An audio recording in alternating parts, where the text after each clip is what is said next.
Queridos, quero convidar vocês a abrirem as suas Bíblias em Mateus capítulo 27, versículo 40. Diz assim: você que destrói o templo e o reedifica em 3 dias, salve-se, desça da cruz, se é o Filho de Deus. Talvez esse foi um dos momentos mais difíceis, talvez seja até hoje, para a gente ler o momento da crucificação, o momento em que Jesus estava sofrendo as maiores e terríveis dores por minha e por sua causa, por causa de toda a humanidade. Nós estávamos sendo literalmente afligidos na pessoa de Jesus. Aí você vai dizer assim: peraí, pastor, ele sofreu por mim e por você. O castigo era meu, o castigo era seu, mas ele entrou na frente e assumiu o preço desse castigo. A nossa aflição talvez seja mais agora, como é que a gente pode dizer? Aquela de pensar no momento, de imaginar o que Jesus teria enfrentado, sofrido naquele momento de angústia e de dor que nós lemos tanto na palavra de Deus. E aí, quando a gente tenta pensar nisso, de repente, humanamente falando, bate uma vontade de desistir, né? Você olha assim e fala assim: se fosse eu não ficava ali para ver como é que essa história ia terminar. A gente olha Jesus em todo o tempo na sua maior missão, que era morrer por uma humanidade caída e imerecedora do amor de Deus. Ele permanece até o final. E por que talvez é importante a gente falar sobre isso? O tema da reflexão dessa manhã é: jamais desça da cruz. E por que jamais a gente pode descer da cruz? Porque você já pensou se Jesus tivesse realmente decidido descer da cruz quando esses camaradas falaram para ele? Ele recebeu talvez as piores afrontas aqui, porque Jesus, ele declarou uma palavra profética lá atrás no Evangelho, e aí eles citaram essa mensagem de Jesus sem entender. Mas lembra quando Jesus disse: esse templo será destruído, mas em 3 dias ele será levantado mais uma vez. E eles falaram: você está doido? Demoraram anos e anos e anos para esse templo ser construído, e agora você está dizendo que em 3 dias você o reedifica? E o Evangelho mostra que eles não sabiam sobre o que Jesus estava se referindo, mas Jesus estava dizendo que era o seu próprio corpo. Olha, vocês vão destruir esse corpo, vocês vão crucificar esse corpo, ele vai morrer, mas 3 dias depois ele vai ser reedificado, esse templo aqui. E eles estavam pensando numa estrutura física, enquanto Jesus estava falando sobre o seu próprio corpo. E aí a primeira afronta vem para ele: você que destrói o templo. Não era Jesus que estava destruindo, eles estavam destruindo o santo templo, talvez o templo mais digno de estar ali diante dele, o Senhor Jesus. Eles estavam destruindo aquele templo, crucificando aquele templo. Mas eles dizem para Jesus: você que destrói, reedifique então. Você não falou que era assim? Então desce da cruz, porque como é que você vai reconstruir qualquer coisa se você está preso aí, se você está a ponto de morrer? Só que eles não entendiam que para ter vida, a morte precisaria chegar primeiro. E aí ele diz: olha, desce da cruz se você é o Filho de Deus. Imagina para o Filho de Deus ouvir isso, mesmo ele sabendo que era o Filho de Deus. Aquelas pessoas duvidando até o último momento, até o último instante da sua vida. Ele dizendo: se você é o Filho de Deus, desce da cruz, aí nós vamos crer em você.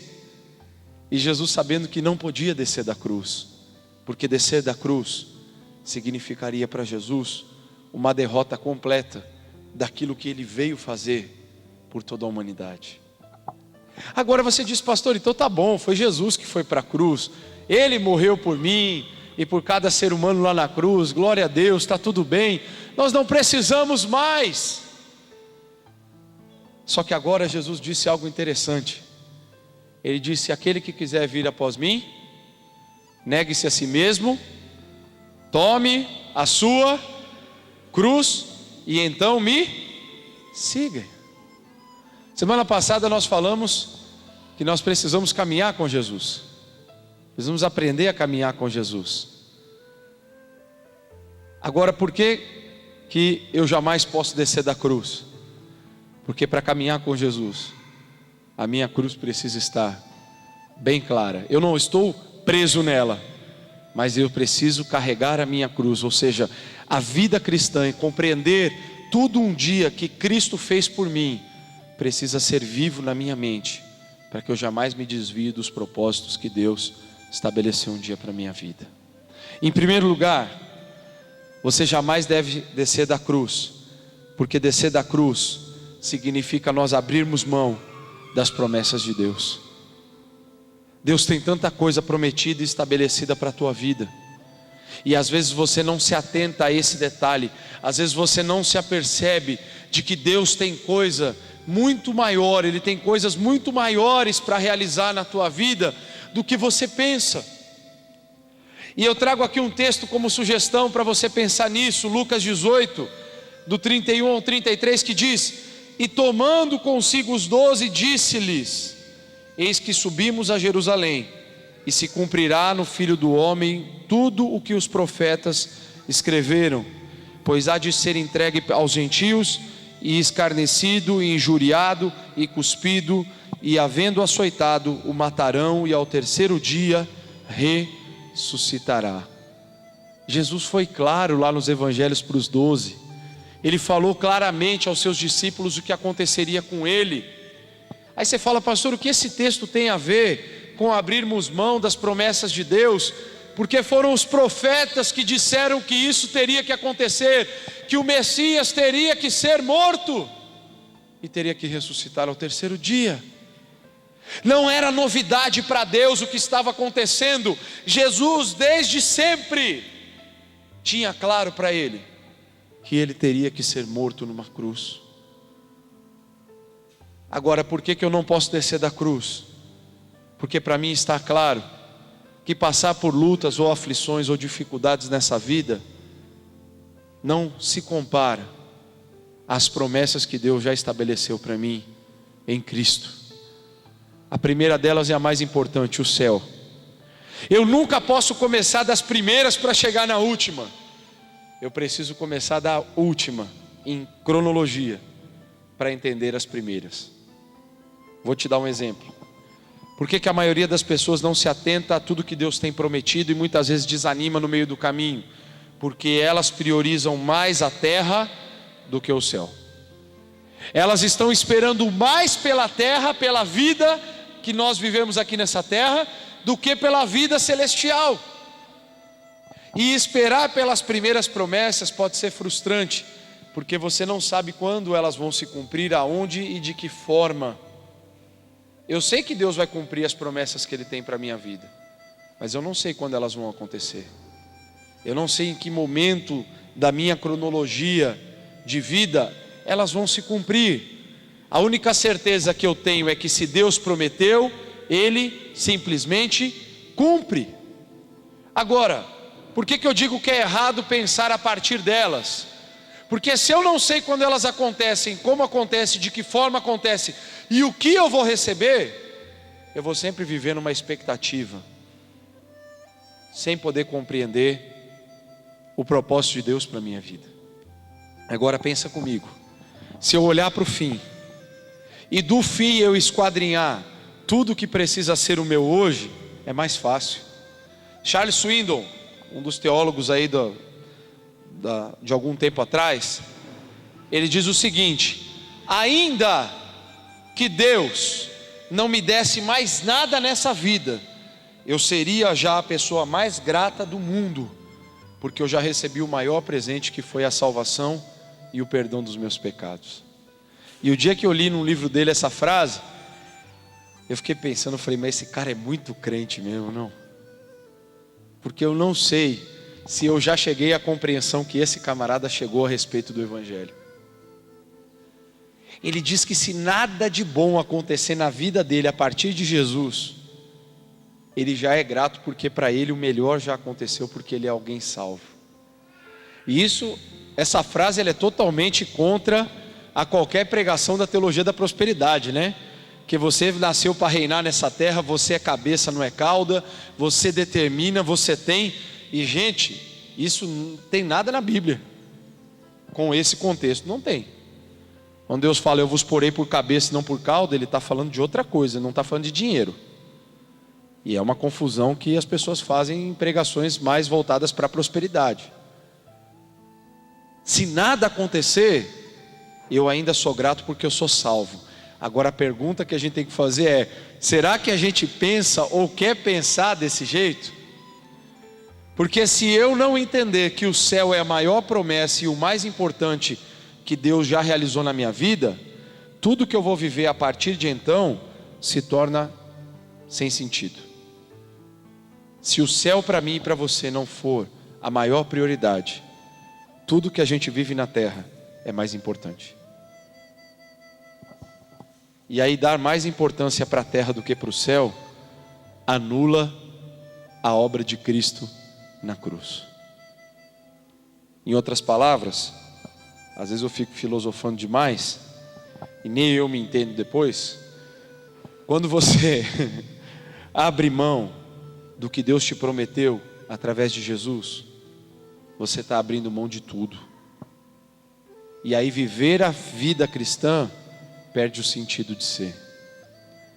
Eu não vou perguntar para você se você já se sentiu frustrado por alguma coisa não acontecer na tua vida e você vê nos dos outros acontecer. Em outras palavras, sendo bem legal com você, isso se chama inveja, tá? Mas vamos trazer para o contexto atual nosso. Vamos falar de incompreensão, de não entendermos o que Deus está querendo fazer na nossa própria vida. Às vezes você sente mais inveja do que você imagina. Sabe quando? Vou te fazer uma pergunta que o mesmo salmista fez lá.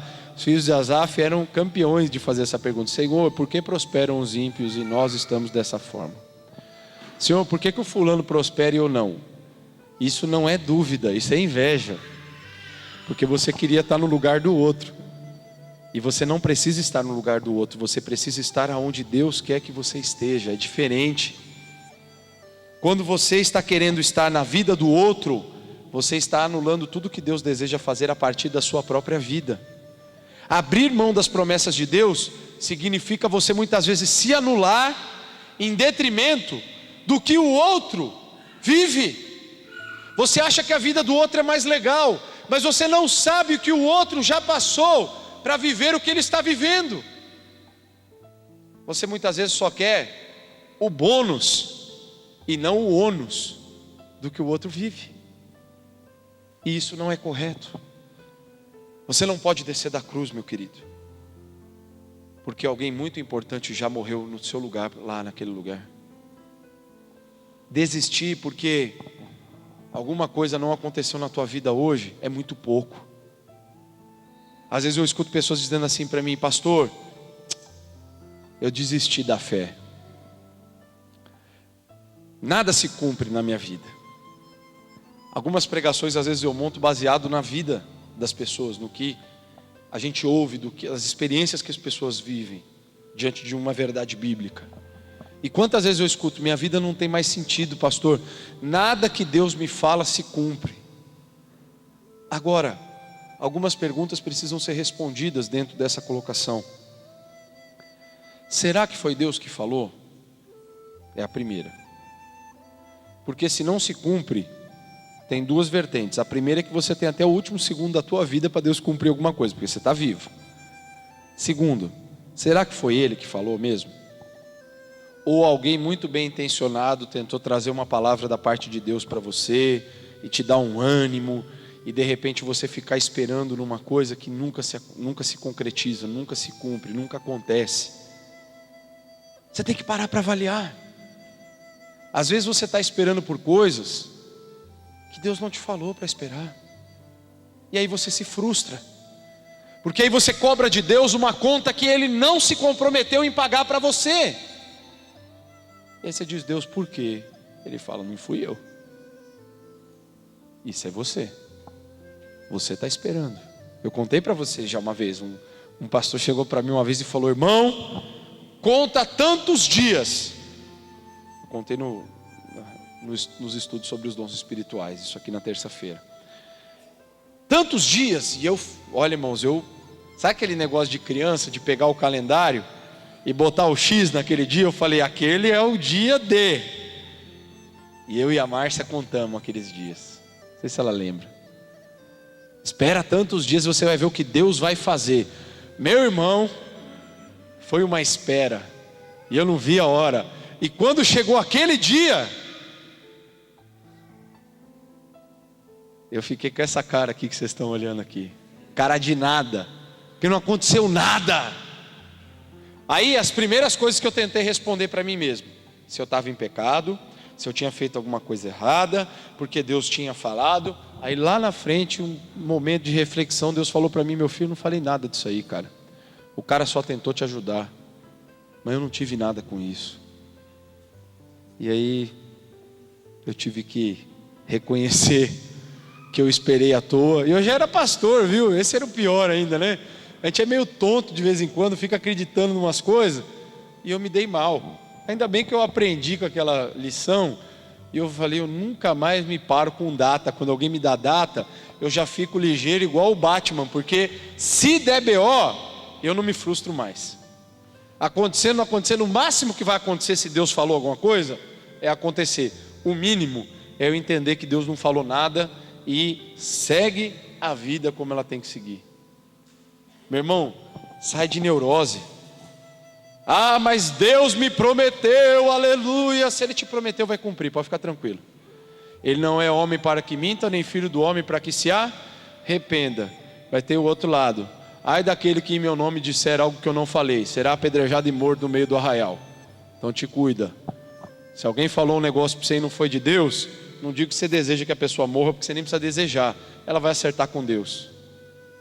A pessoa vai ter que responder diante de Deus. Se ela falou em nome de Deus, ela está dizendo algo que precisa se cumprir, porque Deus não mente. Então se ela falou e aconteceu uma mentira, ela vai responder. Agora, não fica confiando em promessa que não tem sustentação bíblica. Ah, mas Deus falou que ia me dar uma chave. Meu irmão, Deus pode te dar até um molho de chave, se Ele quiser.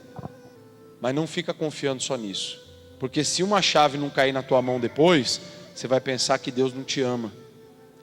Então é mais fácil você... Um amigo meu me ensinou uma coisa interessante: o único que sofre de véspera é o peru no Natal, né? Porque ele fica lá preparando e tal, até chegar a hora da ceia. Nós não precisamos sofrer de véspera. Se Deus falou alguma coisa para você, deixa Ele ser Deus e fazer o que Ele quer fazer. Não fica baseando a tua fé e a tua vida cristã em coisas que você não tem competência, nem eu, para compreender, que é as questões espirituais e as questões eternas. Deixa Deus ser Deus na sua vida e não desça da cruz porque alguma coisa não aconteceu hoje para você. Segundo lugar, nós não devemos jamais descer da cruz, porque descer da cruz revela a desobediência nossa à vontade de Deus. Vou falar para você claramente: muitas vezes nós estamos fazendo aquilo que Deus não deseja que a gente faça. 1 João 4,10: nisto consiste o amor, não em que nós tenhamos amado a Deus, mas que Ele nos amou e enviou seu Filho como propiciação pelos nossos pecados. Você já pensou se Jesus tivesse descido da cruz? Jesus ia pegar e ia descumprir totalmente a vontade do Pai. Ele não ia cumprir o propósito pelo qual Ele foi chamado. E muitas vezes, o que está fazendo você deixar de olhar para o teu propósito principal, para o teu chamado, e desanimando? O que está sendo mais forte do que o chamado de Deus? Eu vou melhorar essa pergunta para você. O que está sendo maior do que Deus, impedindo você de servir a Ele como você poderia e deveria? O que está sendo mais relevante do que o amor de Deus? Porque isso diz o texto aqui de João. Nisso consiste o amor, não em que nós tenhamos amado primeiro, mas que Ele nos amou e nos enviou o Seu Filho pela propiciação dos nossos pecados. Deus te amou primeiro. O que impede que esse amor se torne uma realidade na tua vida? Às vezes, nós estamos desobedecendo a Deus porque nós estamos mais voltados com o que nós desejamos que se cumpra na nossa vida do que aquilo que Deus deseja realizar através de nós e para o nosso próprio benefício também. Você precisa parar para pensar, porque descer da cruz é uma atitude muito fácil. Eu ouvi uns irmãos mais antigos falarem há uns anos atrás lá na igreja de São Paulo que assim, às vezes eles falavam: olha, eu falei, Deus, deixa eu descer uns 5 minutos da cruz hoje que o negócio não está legal, né? E aí queria agir por conta própria e depois voltar para a cruz. Não tem jeito de ser assim. Não dá para viver dessa forma. Não dá para em alguns momentos eu decidir descer da cruz e depois eu voltar atrás. Eu preciso estar na cruz em todo o tempo, porque a cruz revela obediência. Jesus sabia que sofrendo, Ele estava obedecendo. A sua zona de conforto revelaria a sua desobediência a Deus. Quando nós descemos da cruz, a nossa atitude de desobedecer revela que nós estamos mais preocupados com o nosso bem-estar do que com o cumprimento daquilo que Deus deseja realizar através da nossa própria vida. Pastor, mas como é que eu lido com isso? Não é fácil obedecer a Deus, e nunca a Bíblia diz que seria fácil. Obedecer a Deus envolve você travar uma luta intensa contra a tua própria carne, contra tudo aquilo que você não deseja, mas precisa fazer. Vamos falar aqui humanamente falando. Vocês acham que Jesus foi cantando com a cruz nas costas assim? Ai, que bênção que eu estou indo lá para a cruz. Ele não foi, porque ele sabia o quanto que estava doendo, e ele sabia o quanto que ia ser doloroso ainda para ele. Mas ele foi satisfeito, porque a gente pensa que satisfação é um sentimento que só está voltado a prazer, a alegria, contentamento de ter algo. Na minha opinião humilde, satisfação tem a ver com você entender que está fazendo a coisa certa, mesmo que aquilo não seja agradável aos teus olhos. Jesus estava satisfeito com o que ele estava fazendo, mas não quer dizer que ele estava feliz com aquilo. Ele estava sofrendo, mas ele sabia que o sofrimento dele naquele momento não se comparava a tudo aquilo que ele estaria a ponto de fazer por toda a humanidade. Quando ele chega no final da sua trajetória na cruz, e ele diz o que para o Pai? Pai, agora eu posso me colocar no lugar da humanidade. Eu fui o sacrifício obediente, eu fui o sacrifício imaculado, eu não tenho erros. Eu estou aqui diante do Senhor para dizer: perdoa eles, porque eles não sabem o que fazem. Eu estou assumindo a culpa deles a partir de agora nessa cruz. Foi isso que Jesus fez naquela frase. A gente só lê e fala assim: ah, ele só falou, perdoa porque eles não sabem o que fazem. Mas eles sabiam que estavam fazendo sim. Mas Jesus, ele usa essa frase exatamente para dizer, ele não estava mentindo para Deus, ele estava falando a verdade. Ele estava falando: olha, eles são ignorantes, eu estou assumindo a culpa deles pelo pecado deles. Eu estou assumindo o preço que eles têm que pagar nessa cruz. Esse preço deles agora é meu, não é mais deles. Foi isso que Jesus fez. E isso se concretiza quando ele diz então uma segunda frase rápida. Ele diz: está consumado. Final, acabou. Agora deu certo. Agora valeu a pena. Agora eu entendi plenamente o que eu vim fazer nessa cruz. Porque o mesmo peso que estava sobre Jesus, vinha também a mesma convicção da parte de Deus para ele, de que ele estava fazendo aquilo que precisava ser feito. Obedecer a Deus é um desafio grande. Se a gente olhar para a vida do profeta Jonas, ele não estava nem um pouco afim de obedecer a Deus. Deus falou para ele: tá bom, vai para Nínive. Ele fala: tudo bem, Senhor. Sim, Senhor, muito obrigado, aleluia, glória a Deus. E aí ele vai para onde? Ele tenta ir para o caminho contrário. Ele tenta ir para Tarsis. Ele tenta ir para a direção oposta. Porque ele sabia que a obediência teria um custo para ele. E não era o custo físico. Tinha algo muito mais profundo acontecendo ali na vida de Jonas. Nínive era um povo inimigo de Israel. Tinha assolado muitas vezes o povo. A história mostra. E ele tinha, de certa forma, um sentimento ali no coração dele de dizer assim, ó: quem me viu passar na prova e não me ajudou, agora deixa ele. A vitória deles não vai ter sabor de mel, não. O Jonas estava meio vingativo, assim.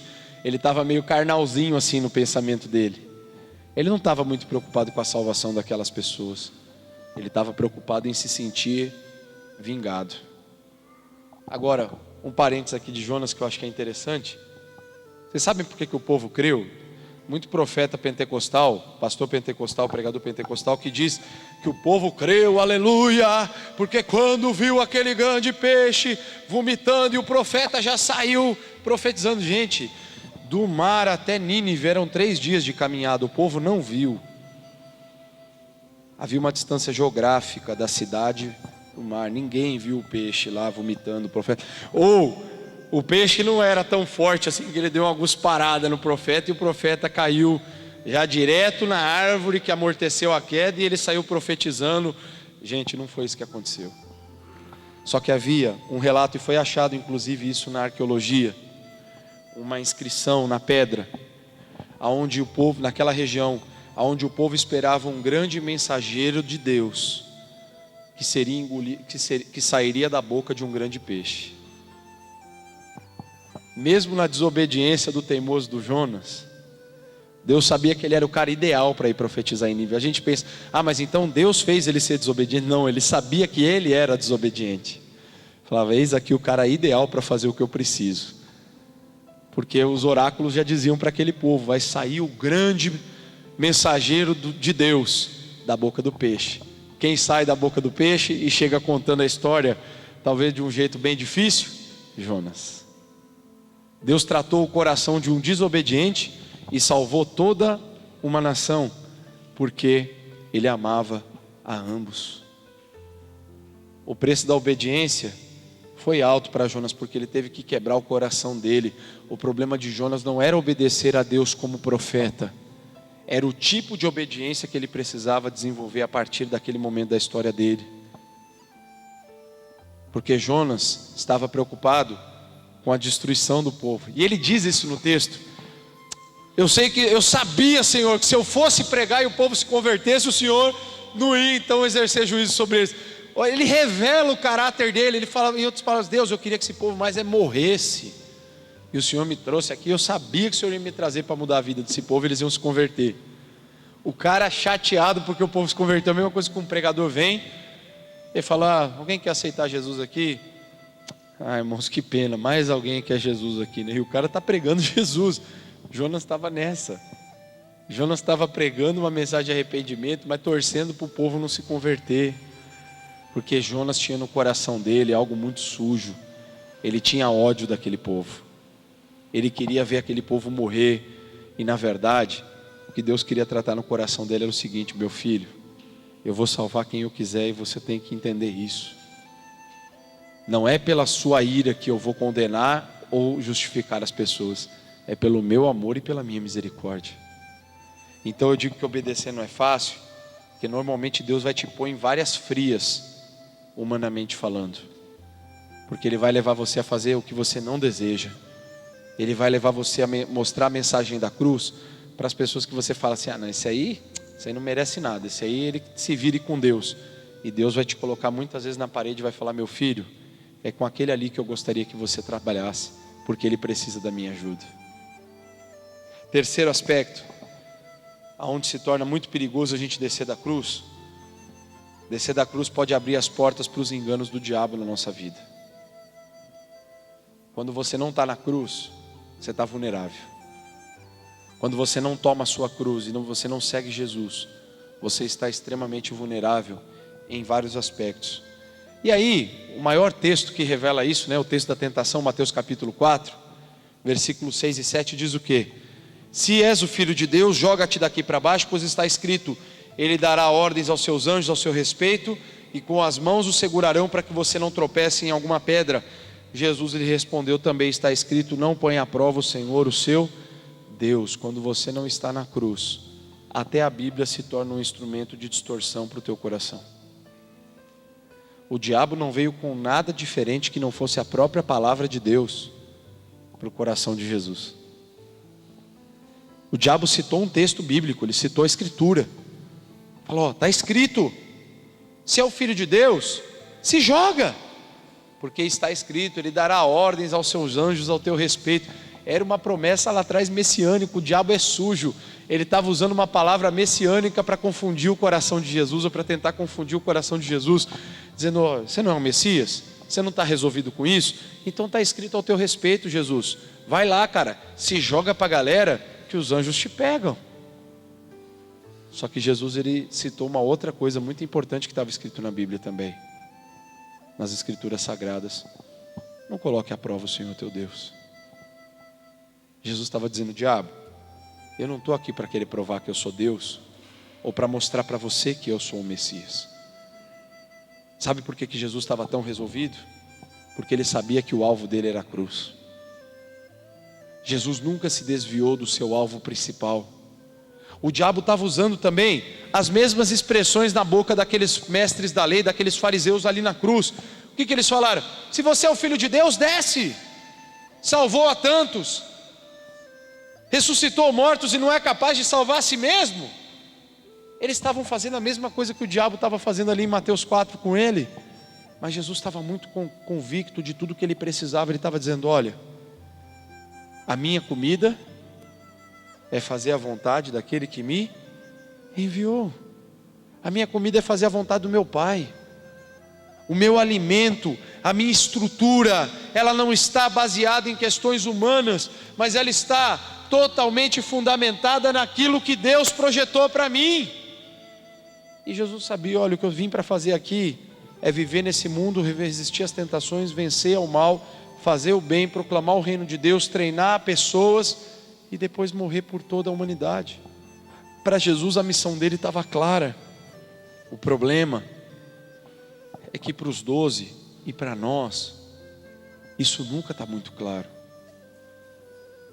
Se eu fizesse uma enquete com você hoje e comigo mesmo, se a gente tem 100% de certeza e convicção de tudo que a gente precisa viver na presença de Deus, talvez a maioria de nós ficaríamos totalmente perdidos para responder essa pergunta, porque nem sempre a gente sabe.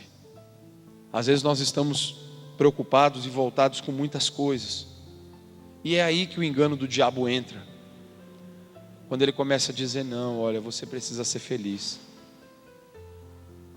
Aí você fala: pastor, que mal tem eu ouvir que eu tenho que ser feliz. Você não precisa ser feliz, você já é feliz. Parou para pensar já nisso alguma vez na sua vida? Quando você entende que você precisa ser, porque você não se sente. Mas quem te torna feliz é a graça de Deus, não é o que você está vivendo. Quando você coloca no teu coração que você não é feliz, então a graça de Deus não está sendo suficiente para tornar a tua vida diferente. Você fala assim: pastor, de onde você tirou essa? Minha eu sei, eu inventei agora esse negócio. Tem coisa que assim, pá, vem, né? É Deus mesmo, né? Só que dá graça para a gente pensar em algumas coisas. Mas pensa nisso. Às vezes você está tão desfocado: eu não sou feliz, minha vida não tem propósito, não tem sentido, eu estou desanimado, estou triste, minha vida é assim. O que Jesus já fez por você tanto que ainda não foi capaz de mudar a tua vida? Será que então Ele não fez nada? Ou será que a gente não está conseguindo olhar com os olhos certos para tudo que Deus está fazendo à nossa volta? O Adriano comentou aqui, na hora do louvor, ele disse, né? Para a gente agradecer e se lembrar de tudo que Deus tem feito por nós, né? Ser grato a Deus por isso. E eu comecei a fazer um pequeno resumo ali da minha vida dos últimos 10 anos, de como Deus tem sido misericordioso na minha vida e tem feito tanta coisa boa. E eu falei: poxa vida, olha, às vezes a gente não lembra mais das coisas boas. Parece que às vezes a gente está mais focado em lembrar das desgraças do que das bênçãos. das catástrofes do que dos momentos felizes. A gente tem que mudar o nosso conceito. A gente tem que mudar o nosso coração. Jesus, ele não estava preocupado em agradar as pessoas ali na cruz. Ele estava preocupado em agradar apenas uma pessoa, seu Pai. Aquele a quem ele veio obedecer e buscar fazer de plenitude, com plenitude, a vontade soberana do Pai. Talvez tem tanta coisa tentando te empurrar para fora da cruz, ao mesmo ponto que a graça de Deus quer te trazer para a cruz, não para você morrer crucificado, mas para você nunca se esquecer quem teve que morrer naquela cruz por tua causa. Se lembrar da cruz, não para você sofrer nela mais uma vez, mas para você agradecer todas as vezes que você olhar para ela e você se lembrar que alguém te amou tão intensamente, que fez tudo o que podia, que estava ao seu alcance, que era estar disposto a entregar a própria vida, para que você vivesse algo novo na presença de Deus. Então, por essas pequenas 3 razões aqui, eu quero deixar nessa manhã para você esse conselho: jamais desça da cruz, tome a sua cruz, siga Jesus, faça a vontade de Deus a todo custo, mesmo que ela não te pareça agradável. Sempre digo isso. Romanos 12:2, aos olhos de Deus é uma verdade absoluta, aos nossos olhos é algo questionável. E eu vou explicar por quê, porque está sendo inclusive gravado, senão vão pensar que eu estou pregando heresia aqui. Pois a vontade de Deus é boa, perfeita e agradável, para que a gente precisa estar pronto e preparado, com a mente renovada, para experimentar e comprovar a boa, perfeita e agradável vontade de Deus. Ótimo, ela é boa, perfeita e agradável aos olhos de Deus, segundo os propósitos dele, segundo o que ele conhece e segundo o que ele sabe que já vai acontecer. Então, aos olhos de Deus é ótimo. Aos nossos olhos ela é ruim, difícil e complicada, porque eu tenho que lutar contra a minha carne, eu tenho que pensar contra o que eu desejo e eu tenho que abandonar o que eu não quero. Então, aonde ela é boa? Aos meus olhos ela não é, mas aos olhos de Deus ela é perfeita, porque Deus não está olhando a minha limitação humana do agora. Ele está vendo os meus próximos 50 anos, sei lá quantos anos eu vou viver. Ele está olhando lá na frente, Ele está olhando para a eternidade. Então ela se torna boa, perfeita e agradável, porque ela não está limitada à minha cronologia, ao meu cronos, àquilo que eu estou respirando hoje, mas ela tem fins eternos. Deus está vendo lá na frente e está dizendo: meu filho, hoje aos teus olhos parece que eu estou te matando, mas na verdade eu estou salvando você de fazer uma grande burrada na sua vida. Minha filha, hoje o que parece que para você está sendo um martírio, você vai ver daqui a alguns anos que eu estava projetando uma família totalmente diferente para você. Tem tanta coisa que Deus fala ao nosso coração, e a gente precisa simplesmente estar mais sensível e dizer: Deus, eita negócio difícil que é obedecer o Senhor, mas é possível, então me ajuda a fazer. Ou vocês pensam que para Jesus foi moleza? Ele falou para os caras: injeta umas 5 ampolas de analgésico, de anestésico e de tudo ésico que vocês tiverem aí, que pode tirar a minha dor ou poupar a minha dificuldade, e para que eu não sinta dor nenhuma na cruz. Jesus, ele não foi anestesiado para a cruz, não. Jesus, ele não foi sem sentir dor ou desconforto, pelo contrário, ele sentiu absolutamente tudo, para que a gente aprendesse a dar valor por tudo aquilo que ele sofreu por nós. Então, meu querido, que Deus te abençoe e que você consiga, de alguma maneira, viver tudo aquilo que Deus deseja, nunca descendo da cruz.